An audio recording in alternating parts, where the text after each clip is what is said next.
Hey, good peoples. Happy Tuesday, and welcome to another episode of Spoken Word Tip Tuesdays. All right, let's get into it. Today, I want to talk about considerations for starting your spoken word poem. I know there may be some people out there like, this is great what you're doing, Sean. Like, good for you. You're like killing it out there in the spoken word world. But I want to do it, but like, I don't know where to start, how to start, like, where do I begin, right?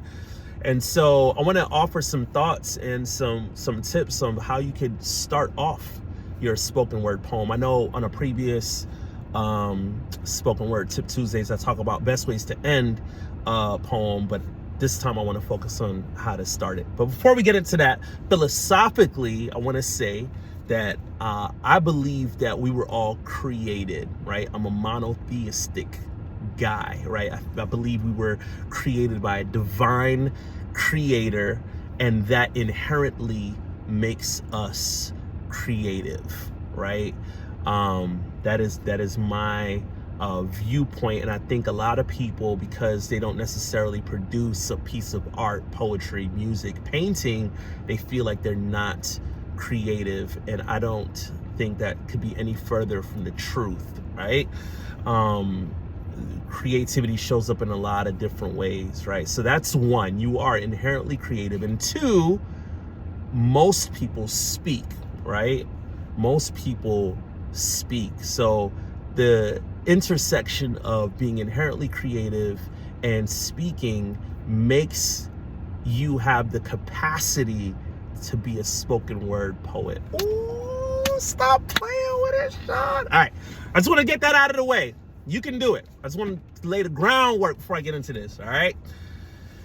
Now, the way I like to think about starting a spoken word poem, I'm going to give an analogy, a metaphor, all right, to explain this, and then I'll unpack it, right? So I feel like we should think of a good poem as like a good meal, right? And with a good meal, you smell it first, then you see it, and then you taste it.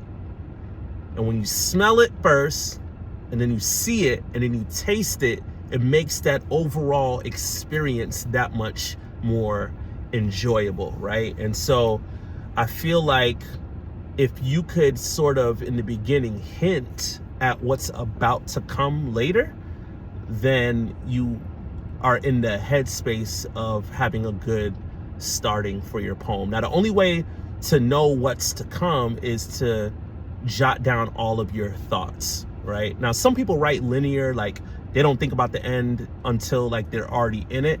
But I always like to say, I don't write poems as much as I compose them. And what I mean by that is I like to write down everything that I want to say about a particular topic or a concept all over like the page, like different paragraphs, different lines. And then I start to organize them in the best order that feels best, right? So by having all of my thoughts on a paper, I can then identify what would be a good start. What is the smell of the rest of this poem that my audience will see and eventually taste and eventually enjoy, right? So I'll give you two examples. The first one is a poem by Elizabeth Acevedo called Rat Ode. Now, this poem is about celebrating the lifestyle of a rat. And it came in response to a professor telling her that rats were not noble enough creatures for a poem, right?